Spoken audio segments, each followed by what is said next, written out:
大家好，我是静。今天我们用牛油果和燕麦来做健康好吃的早餐。150克生的快熟燕麦加入到大碗中，打入2个鸡蛋，把鸡蛋打散，再加入150毫升牛奶，再加入适量的盐和黑胡椒粉。盐的多少可以根据自己的口味做调整。把所有这些材料搅拌混合好，放置一边静置5分钟。目的是让燕麦吸收水分，来变得柔软一些。然后来准备其他材料。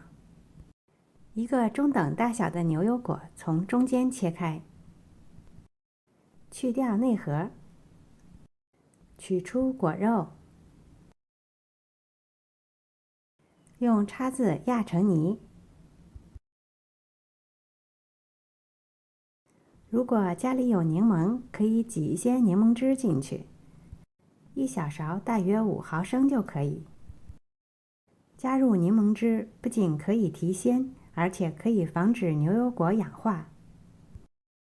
搅拌均匀后，加入一些其他的蔬菜，1个中等大小的西红柿，最好是稍微硬一点的，切成小碎丁儿。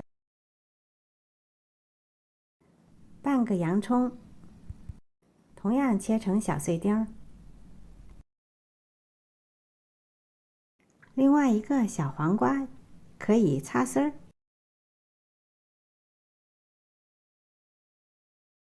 然后给这些材料调个味儿，只需要简单的加一点盐和黑胡椒粉，不需要多余的调料，这样可以保证食材的原有味道，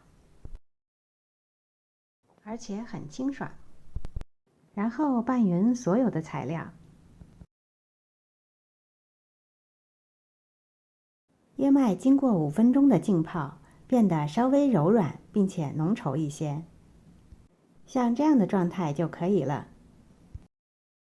加热平底锅，喷少量的食用油。根据你锅子的大小，分出一部分燕麦，摊平摊薄，并且整理成圆形。